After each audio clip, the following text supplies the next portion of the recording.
নমস্কার, আমি সুপর্ণা রান্নাঘরে আরেকটা রেসিপি নিয়ে চলে এলাম। তো আজকে আমি আপনাদেরকে বানিয়ে দেখাবো তালের বড়া।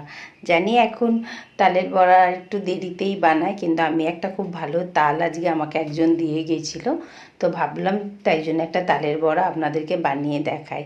প্রত্যেকটা জিনিস আমি আপনাদেরকে দেখাবো, তালের বড়াতে যা যা লাগে মাপগুলো সব আমি দেখাবো। আপনারা যদি সেই মাপগুলো অনুযায়ী প্রত্যেকটা জিনিস মাপে মাপে করেন, তো বাড়িতে এত সুন্দর তালের বড়া তৈরি করে নিতে পারবেন। তা আমাদের তো সামনে এখন জন্মাষ্টমী আসবে, তালের বড়া লাগবে। তো আমার ভিডিওটা স্কিপ করবেন না, পুরো ভিডিওটা দেখবেন, তাহলে খুব সুন্দর তালের বড়া বানাতে পারবেন। আর আমার চ্যানেলটা যদি আপনাদের পছন্দ হয় তাহলে অবশ্যই আপনারা লাইক করবেন, কমেন্ট করবেন, সাবস্ক্রাইব করবেন। আমার খুব ভালো লাগে যদি আপনারা আমার রান্নাগুলো দেখে যদি কিছু লেখেন যে কোনটা ভালো হলো, কোনটা খারাপ হলো, কোনটাতে কী করলে আর একটু বেশি ভালো লাগে, তাহলে আমার জিনিসগুলো আমি নিজেও কিছুটা ইমপ্রুভ করতে পারবো। তো চলুন, এখন আমি আপনাদেরকে তালের বড়া বানাতে গেলে যা যা পদ্ধতি লাগে সব কিছু আমি আপনাদেরকে দেখাবো। কিন্তু সরি, একটা জিনিসে আমার ভিডিও করা হয়নি। তালটা যখন আমি কেটে ওর গ্রেভিটা ওই আঁশটা ওখান থেকে বার করছিলাম, তখন সেটা আমি করতে পারিনি। তো তার জন্যে আমি প্রথম থেকেই সরি বলে নিলাম।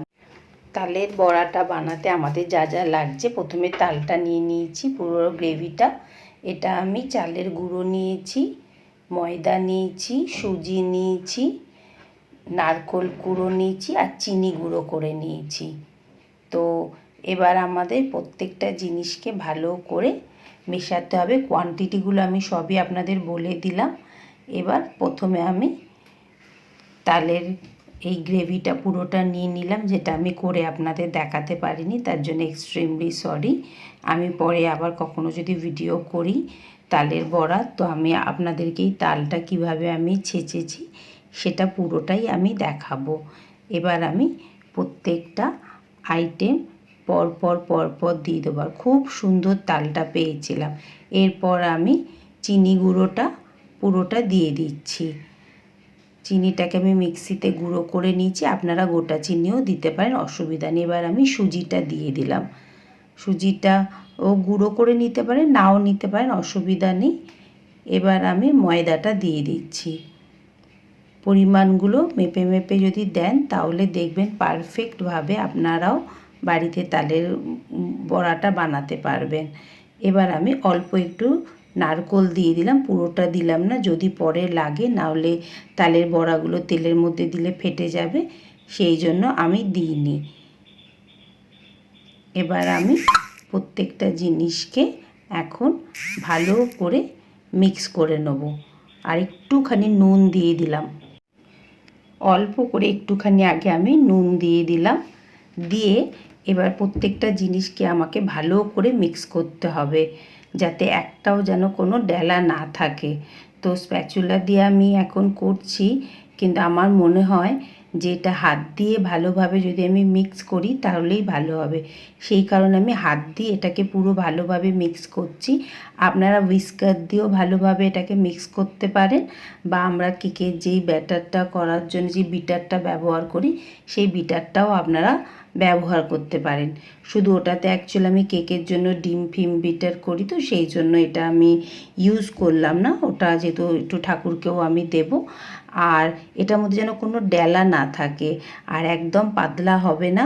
যদি দেখুন যে আপনারা পাতলা হয়ে যাচ্ছে ব্যাটারটা, তাহলে ওখানে আপনারা অল্প একটু ময়দা ব্যবহার করতে পারবেন। এই কারণে আমি চিনিটা গুঁড়ো করে দিয়েছি, কেননা চিনিটা যদি পরে তো আবার নরম হয়ে গেলে জলটা ছাড়বে, বেশি হয়ে যাবে। সেই জন্য যদি আপনারা চিনিটা গুঁড়ো করে নেন তো খুব ভালো হয়। এবার এটাকে ভালো করে মিক্স করে হাত দিয়ে একবার দেখে নেবেন যে, আর আমি এখন ভালো মতো 2 চামচ মতো মৌরি নিয়ে নিয়েছি। মৌরিটা ভালোভাবে মিক্স করে নিলাম।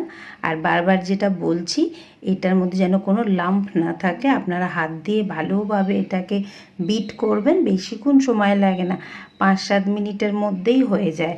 তাহলে খুব ভালো করে বিট হয়ে যায়। আর মৌরিটা দেখতে ভুলবেন না, খুব সুন্দর সেন্ট আসে। আর ভালোও লাগে মুখে পড়লে। ব্যাটারটাকে আমি 15-20 মিনিট একটুখানি রেস্টে রেখেছিলাম। এবার আমি তেলটা গরম করে নিলাম, রিফাইন তেলই নিয়ে নিয়েছি। এবার একটা একটা করে আস্তে আস্তে করে দেব।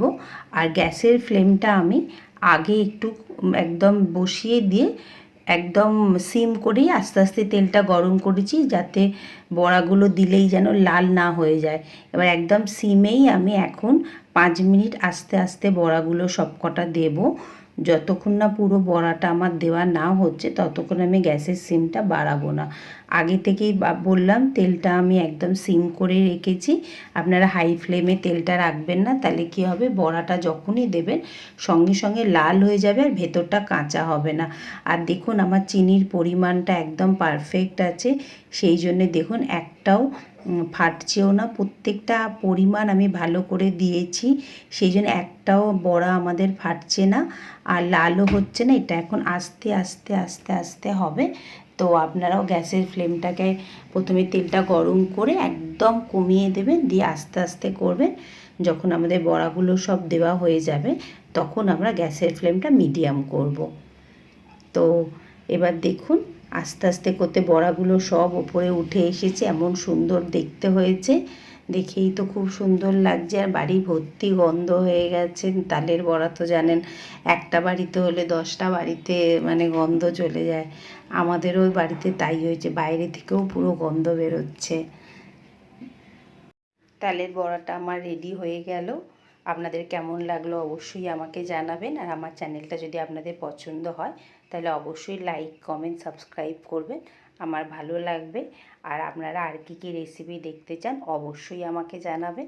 তো আবার আরেকটা নতুন রেসিপি নিয়ে দেখা হবে খুব তাড়াতাড়ি।